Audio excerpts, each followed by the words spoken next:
There's obviously some great games and it's exciting that we're about to start here, but I think obviously the big game is USA versus England. Obviously myself being a proud Englishman and living in the States, it's going to be exciting, and I think it's going to be a great game. I think England's are favourites, but as underdogs, America's got nothing to lose, so it's going to be a great game and it's going to be exciting to see what happens. Hopefully the three lions come out on top though.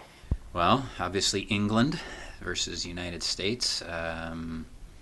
That should tell a lot, I think, for the U.S.'s fortunes. I think getting bragging rights over Mr. Whalley down the way would be amazing. It'd be a big upset, but who knows? It could happen. So I can have bragging rights with Coach Moynihan in the office. I think was it Argentina versus Nigeria? I think that should be a good one. I think Mexico against they had a big first round game against France. I think that should be a good game. I've liked the way Mexico's played recently as well, so I think that should be good. Round of 16 is where it really starts, though.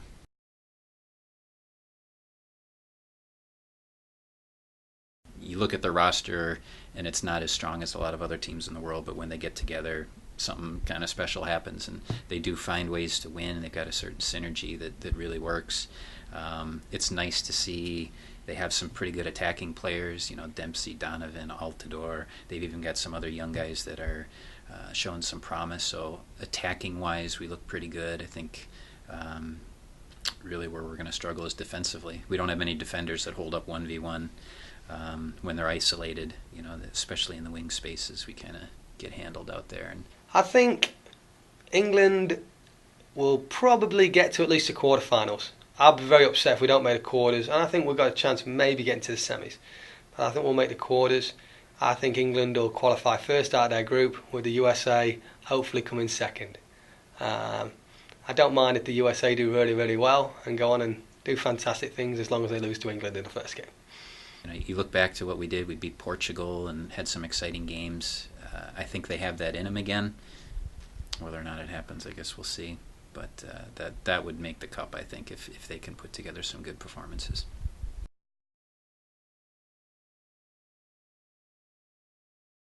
I think some of the great players in the world that people should be looking at is Lionel Messi out of Argentina. Well, obviously Messi, he's been phenomenal.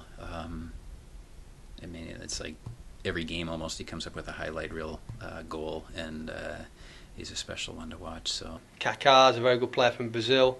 I'd like to see Kaká rebound. He had kind of a bit of an off year, but sounds like he's coming back. Ribéry from France. Wesley Sneijder's been playing real well. Van Persie I really like a lot. He's been out for a long time with injury, but he seems to be coming back. Robin, he's down with an injury as well. Hopefully he'll be back, but he was playing phenomenal in the Champions League and very dangerous.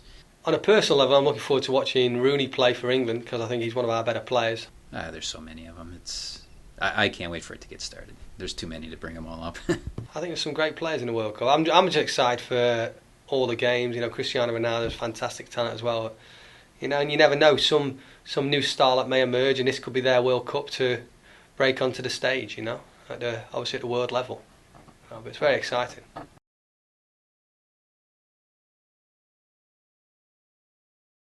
Well, I remember Tony Sana, one of our own, hitting that bicycle kick against Germany that whistled past the post and winning man of the match. I thought that was awesome. In terms of World Cup memories, I think one of my first memories of the World Cup was watching England versus Argentina in 1986, watching Maradona score. But when the US was playing Portugal, I remember I was in Utah, kind of on a bit of a vacation, but we found a place we could watch the game, and I remember sitting up through the middle of the night, and there was nobody to call because I'm sitting out there all by myself watching these games, and it was just the energy in that game was phenomenal. So hopefully the US can do something like that again. I remember being in tears in 1990 when England lost to Germany in the World Cup final on penalty kicks.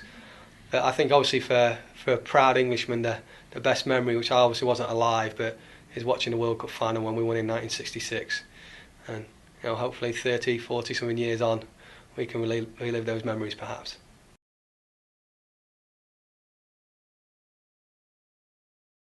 That's too far away, honestly. Every year there's some upsets. I think the favourites going in. I love the way Spain plays.